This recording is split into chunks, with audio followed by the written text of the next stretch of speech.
Okay, as you know, the vocabulary is the most important factor in any language. Without vocabulary, you are unable to write and to speak. But the problem is how to memorize vocabulary.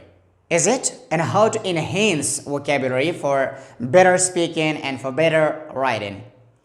In today's lecture, we'll understand the methods that are important for enhancing and memorizing vocabulary. It's okay? How to memorize vocabulary? We have the first method, and that is tree method. Through tree method, we can enhance our vocabulary, we can memorize vocabulary, and we can increase the vocabulary of any language. Is it? Okay.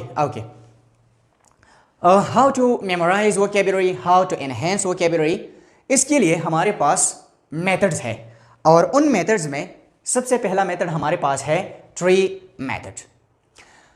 Tree method में यह होता है कि हम एक word लेते हैं, एक स्टेम वर्ड या एक रूट वर्ड लेते हैं और उस वर्ड के साथ जितनी भी रिलेटेड वर्ड्स हैं वो हम लिखते हैं, उन पे प्रैक्टिस करते हैं और उनको मेमोराइज करते हैं। तो इस मेथड को हम कहते हैं ट्री मेथड। ठीक, फॉर एग्जाम्पल यहां पर हमारे पास एक वर्ड है स्टूडेंट। अब स्टूडेंट के साथ जो रिलेटेड वर्ड्स हैं उनमें सबसे पहला है क्लासरूम, क्योंकि स्टूडेंट क्लासरूम में आता है और क्लासरूम कहाँ पे होता है? वो होता है स्कूल में। ठीक, फिर इसके अलावा स्टूडेंट के साथ एक और रिलेटेड वर्ड वो है बैग, क्योंकि जब स्टूडेंट स्कूल आता है, कॉलेज आता है तो उसके पास एक बैग होता है। और एक और स्टूडेंट के साथ जो रिलेटेड वर्ड है वो है फैमिली। ठीक, हर स्टूडेंट का अपना एक फैमिली होता है। अब यहां पर अगर आप देखें तो एक वर्ड यानी स्टूडेंट के साथ हमने कितने वर्ड्स अंडरस्टैंड किए? बैग, फैमिली, क्लासरूम और स्कूल। अब इन वर्ड्स के साथ और रिलेटेड वर्ड्स होते हैं कि स्टूडेंट के बैग में होते हैं पेंसिल, पेन, बुक्स और नोटबुक्स। इसके अलावा और भी रिलेटेड जो चीज़ें हैं वो स्टूडेंट के बैग में होते हैं। ठीक, अगर यहां पर आप देखें तो एक लफ्ज के साथ दूसरा वर्ड कनेक्ट हो गया, यानी ये हमारे पास हो गया स्टेम और इस स्टेम का एक ब्रांच हो गया बैग।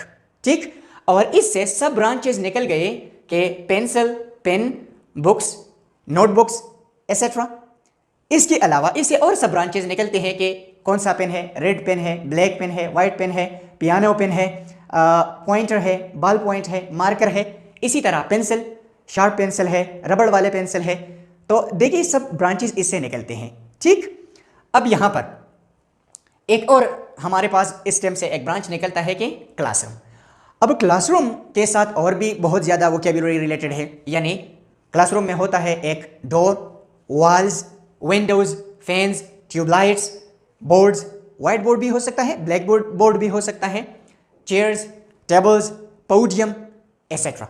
यहाँ पर अगर आप देखें तो स्टूडेंट के साथ एक रिलेटेड वर्ड क्लासरूम और इस क्लासरूम वर्ड से और सब ब्रांचेस निकल जाते हैं। तो इस तरीके से आपका वोकैब्युलरी एनहेंस होता है। ठीक है, इसी तरह स्कूल। अब स्कूल के साथ related words, related vocabulary principal, teachers, office boy या ऑफिस बॉयज, पियन। इसके अलावा classrooms, offices, library, laboratory, playground. अब यहां पर अगर आप देखें तो एक वर्ड के साथ और वर्ड्स रिलेटेड। ठीक, इसी तरह अगर आप देखें तो स्टूडेंट का एक फैमिली होता है, फैमिली के साथ फैमिली में कौन कौन मेंबर्स होते हैं? Sister, brother, father, mother, grandfather, grandmother, nephew, niece. अब अगर आप इन सारे वर्ड्स को देखें तो एक वर्ड से, यानी ये हमारे पास सिर्फ और सिर्फ एक वर्ड है और इस एक वर्ड के साथ रिलेटेड 4 वर्ड्स। तो ये हो गया स्टेम वर्ड। इस स्टेम के साथ 4 ब्रांचेस और इन 4 ब्रांचेस के साथ सब और ब्रांचेस। ठीक है, तो एक ट्री बन जाता है। ठीक, इसी वजह से हम इसको कहते हैं कि tree method of memorising vocabulary. ठीक है, ये तो हमारे पास वो वोकैब्युलरी है जो फिजिकल, यानी जो हमें नजर आते हैं। ठीक, और हम टच भी कर सकते हैं। लेकिन स्टूडेंट के कुछ और भी क्वालिटीज होते हैं, एब्स्ट्रैक्ट क्वालिटीज भी होते हैं, वो भी आप इनके साथ लिख सकते हैं कि स्टूडेंट रिस्पेक्टफुल होता है, पंक्चुअल होता है, इंटेलिजेंट होता है, काइंड होता है, फ्रेंडली होता है, लवली होता है। ठीक है। इसके अलावा स्टूडेंट का यूनिफॉर्म क्लीन होता है।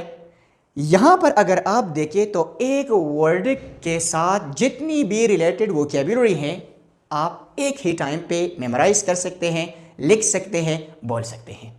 ठीक, तो ये हमारे पास एक सिंपलेस्ट और इजीएस्ट तरीका है, tree method of memorising vocabulary, कि इस तरीके से हम आसानी के साथ वोकैब्युलरी को एनहेंस कर सकते हैं, इंक्रीज कर सकते हैं और वोकैब्युलरी हम मेमोराइज कर सकते हैं। ठीक, अब आप इस तरह करें कि एक वर्ड ले लें और उसी वर्ड के साथ रिलेटेड जितनी भी वोकैब्युलरी आपको समझ में आए वो लेके, ठीक है, एक वर्ड अपनी मर्जी से एक वर्ड ले लें।